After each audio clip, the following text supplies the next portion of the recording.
11.9 million leaked documents, 2.9 terabytes of data. Sachin Tendulkar, Jackie Shroff, Anil Ambani and Akira.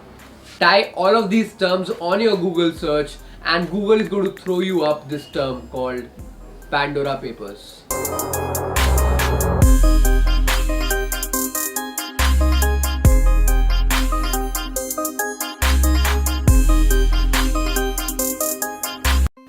What is Pandora Papers, you may ask?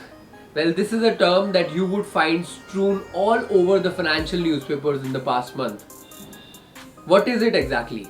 Pandora Papers is a leak exposing the secret offshore accounts of more than 35 political leaders, more than 100 billionaires, celebrities and business leaders. This leak has exposed all the financial accounts or investments that lots of these rich people used to have in countries outside of their native country to avoid tax or maybe for tax planning purposes as well. The source of this leak are images, spreadsheets, emails from 14 financial services companies across the globe. Who did this expose? International Consortium of Investigative Journalists, ICIJ.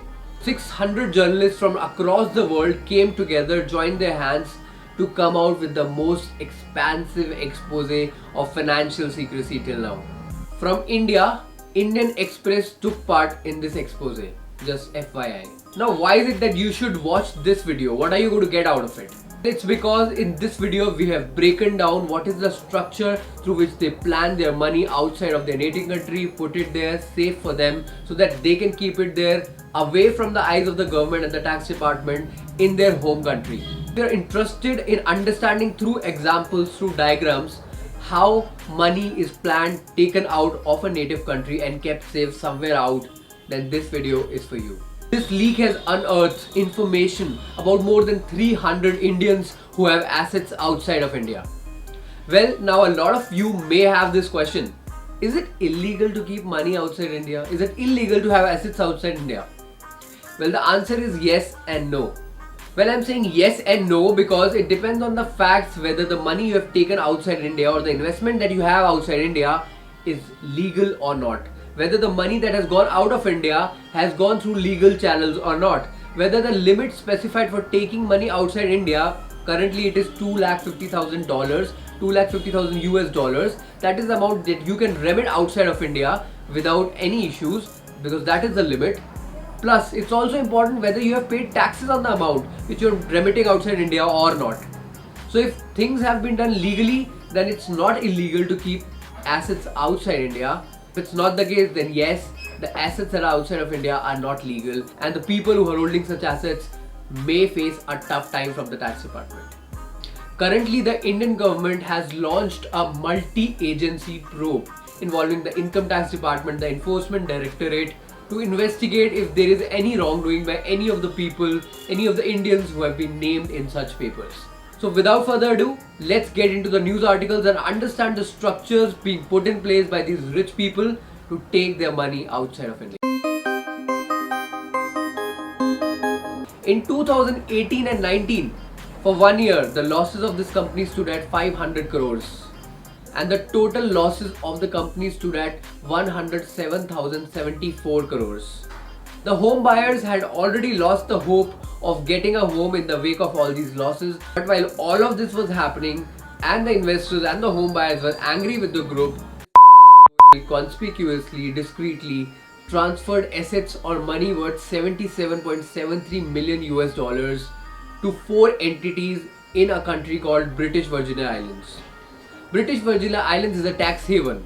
Tax haven means a country which has very low or no tax rate and who have high level of secrecy. As you can see on the screen, this is the structure he used. He was a settler or a beneficiary of a trust based out in Guernsey, which is another tax haven. And this trust in Guernsey had controlling interest of all the 4 entities which had assets worth 77.73 million US dollars. Now look at the fishy structure being put in place by promoters of the Few years ago, the company had defaulted on a 210 million US dollar loan from Credit Suisse for its reality projects in India. The desperate buyers were approaching the courts against these promoters and at the same time the set up some companies or some offshore trusts outside of India. Let us look at the structure. Created a family trust and two entities in British Virginia Islands, that is a tax haven, and parked some funds there. The amount of funds is not known.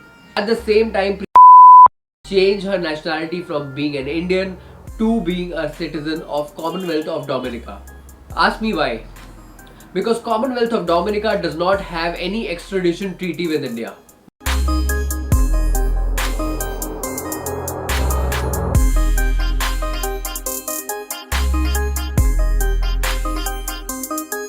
I'm sure many of you know Kiran Mazumdar-Shaw, the founder of India's one of the best pharmaceutical companies, Biocon.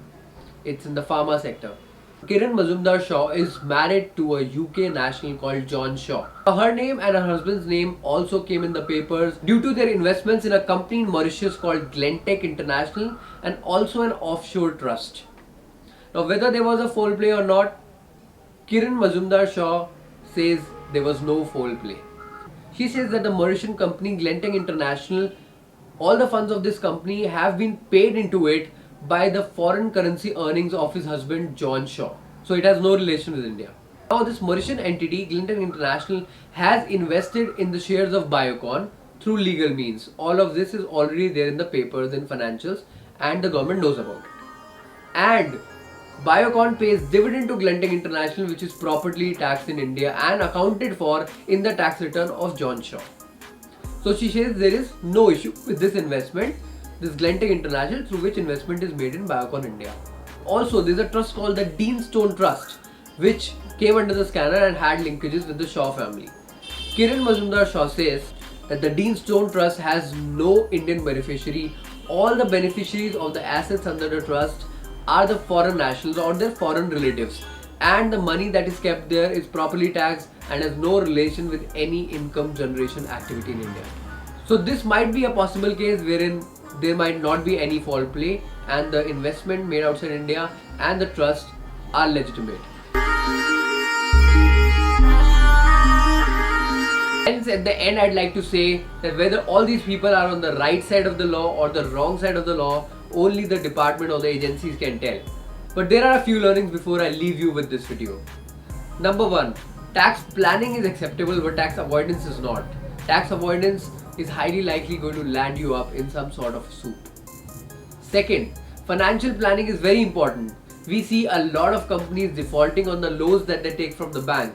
It just shows not properly managing their finances, not taking care of their cash flows, and then they end up in the situation that they have to do all such shenanigans to keep some of the assets outside of India because they have not understood how could they have managed the debt that they had taken, the money that they had taken. They had no plans, no sane thought behind how they're going to repay it. So I think we all need to have a look at it. All the corporates need to understand that financial planning cannot go for a toss because it may land into a situation wherein you may be likely to commit such sort of a financial crime. With that, I would like to leave you with this video. I hope you enjoyed it. Do put in the comment box what you like about it, what you did not like, and also put in the comment box what next video or what topic would you want us to make for our next videos. And if you like this video, if you found some value, then do hit the like button and click on that red button which says subscribe. It really motivates us and inspires us to create much better content the next time. We at Dipanshu Mutreja and team wish you lots of financial success ahead on the right side of the law.